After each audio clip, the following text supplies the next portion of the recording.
Hi there, and welcome to the Mercury walkthrough. I'm Suzanne on behalf of Waves Factory, and I'm going to show you how Mercury sounds and works right out of the box. Let me answer a question that you may be wondering. Why another piano library? Well, there are three main reasons. The first one is because this is not a regular piano. The second one is because of the place where it was sampled, Metropolis Studios, one of the best recording facilities in the world. Names like Led Zeppelin, the Rolling Stones, or Michael Jackson have recorded, mixed, or mastered some of their work there. More recently, this piano was featured in the song Hello by Adele. The third one is the state-of-the-art scripting and programming that Mercury offers, and that I'm going to show you right now. This is the main view. From this menu bar, we can go to the Mixer, Effects, and Settings page. We can also put the library in HQ mode. This mode applies velocity morphing in order to have seamless transition between the velocity layers. Mercury was sampled with 8 dynamics from soft to hard, but this HQ mode increases the number to 127 since each velocity step will sound different. Let's do a velocity test. First with HQ set to off.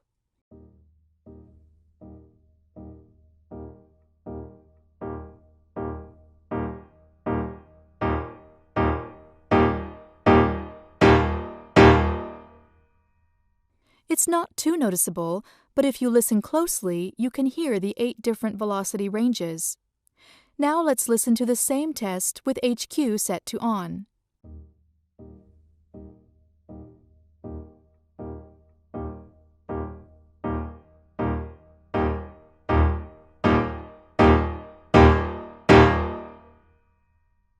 As you've heard, the notes are morphed perfectly to avoid any jumps in the frequency content.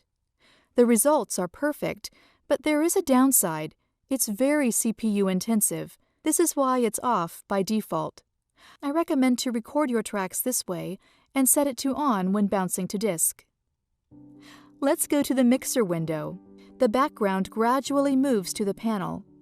You can disable the animation using this button, as it can become annoying very quickly. Here you can mix the different mic positions. Mercury was recorded using 5 perspectives, which you can load and purge from RAM, mute and solo, adjust the volume, the stereo width from 100% stereo to mono, and reverse the channels. By default, it's set up as the player perspective, with lower notes on the left and higher notes on the right, but you can invert this with this button. You can also flip the phase and select a different output to mix directly in your DAW. You can see the value of each parameter in the messages bar or directly in the S-Series keyboards from Native Instruments, since this library features the amazing NKS technology. Let's listen how each mic sounds separately.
Mercury also offers a new way of mixing, which we call Position Enhanced.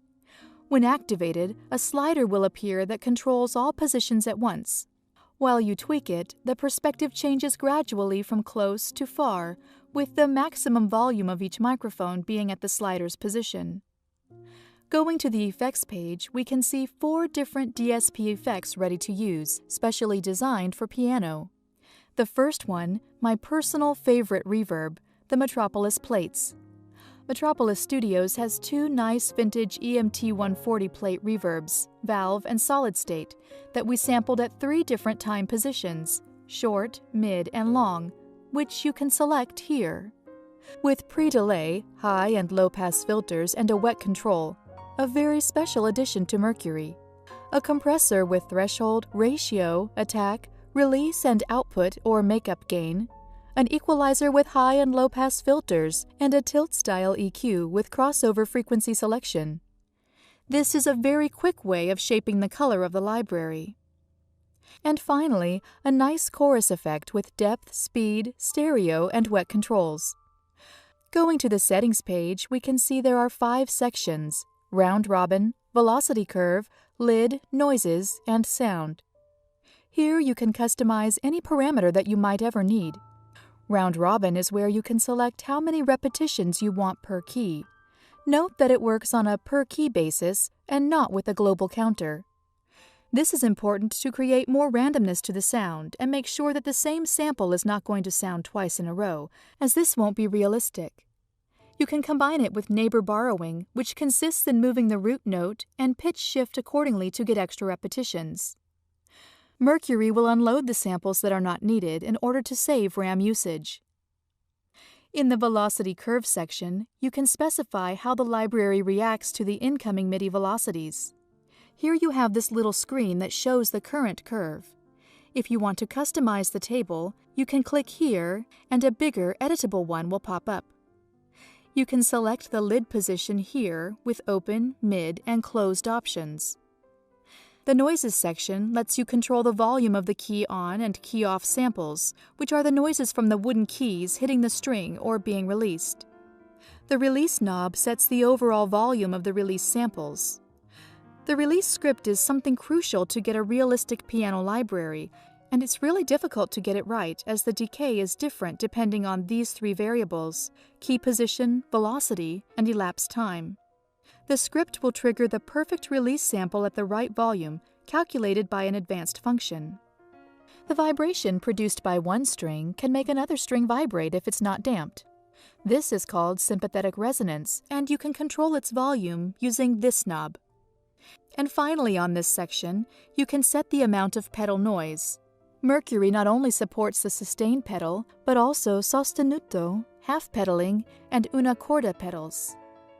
On the sound section, you can set the timbre of the piano. What this does is shifting the root notes by the value that you set up here from -12 to 12 semitones and pitch shift them back to the note that you actually played. This will change the formant of the sound. The range knob lets you control the dynamic range of the instrument, which is the difference between the lowest and highest volume. The low enhancer is not a simple EQ, it's a recreation of a sub-kick microphone, which gives a body resonance that you can't get using an EQ. And the sample start is where you can specify the amount of milliseconds that you want to offset from the beginning of the sample. Very useful if you have just the room mic loaded, as it has some milliseconds of latency due to the size of the room. The overall temperament of the piano can be modified here. By clicking on the Edit button, a pop-up will appear where you can change the tuning of the notes individually. Thank you very much for listening. I hope you enjoy the library. Please subscribe to the channel and see you next time.